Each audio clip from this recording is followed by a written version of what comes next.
Қалдарыңыз қалай? Мен бүгін осындай кешкі асқа өте дәмді болып шығатын гүл қаным деген асты әзірледім.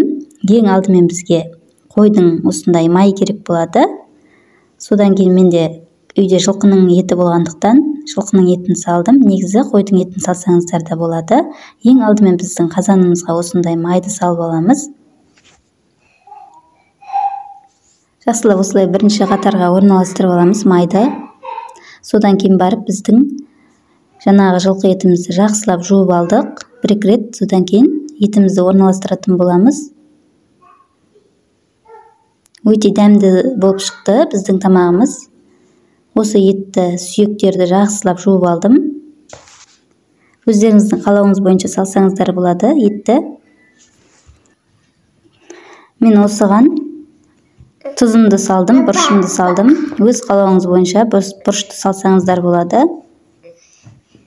Жасалу жолы өте қарапайым және оңай.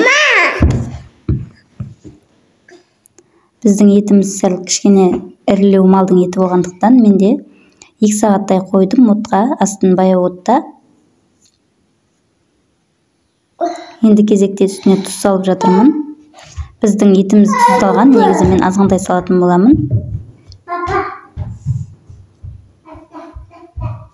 Осылай буы шығып, әдемі болып шықты. Үстіне жуасын салдым. Мен бір жуаны турап, осылай бетіне салып жібердім.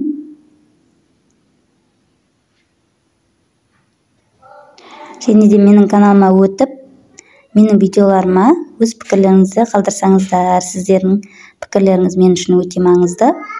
Және тіркелмеген болсаңыздар, міндетті түрде тіркеліп қараңыздар.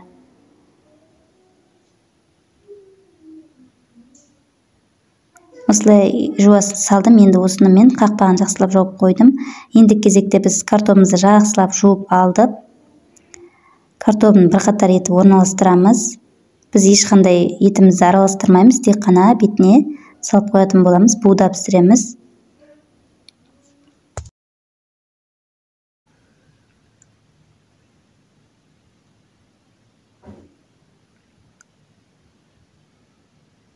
Енді кезекте біз тестасын илейтін боламыз. Менде осындай ұн. Осы ұнды біз кәдімгі еттің наны сияқты, қамыр сияқты илейміз. Мен осыны 2 бөлікке бөліп, жұқалап, осындай алып жайдым. Сосын ұжымсай етіп кесіп, осындай мен алдын ала дайындап алдым. Картопты және жуаны екеуін уақтап турап, осылай орналастыратын боламын. Мен осылай жіңішкелеп кестім. Сосын осылай үстіне дәл ортасына салып шығасыздар.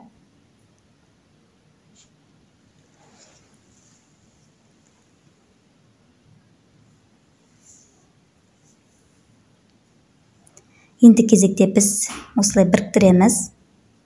Біріктіргенде арасını осындай, біріктіргеннен кейін арасын осындай алып ашамыз.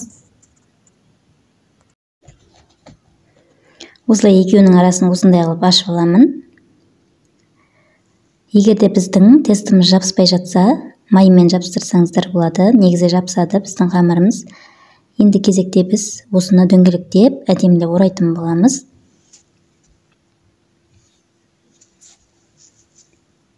Мен осыны манты бар, кәдімгі манты пісіретін қазанымызда буда пісіріп аламын. 30-35 минут аралығында піседі. Ішінде картоп және жуа болғандықтан тез піседі. Және біздің тестімізде өте жұқа, сондықтан тез піседі. Біздің гүліміз өте әдемі болып шықты. Енді осыны біз қайнап тұрған манты баркімізге жақсылап буда пісіріп алатын боламыз. Менің каналыма тіркелмеген болсаңыздар, міндетті түрде тіркеліп, лайк басып, осы видеоға қатысты өз пікірлеріңізді қалдырсаңыздар. Сіздердің пікірлеріңіз өте маңызды мен үшін.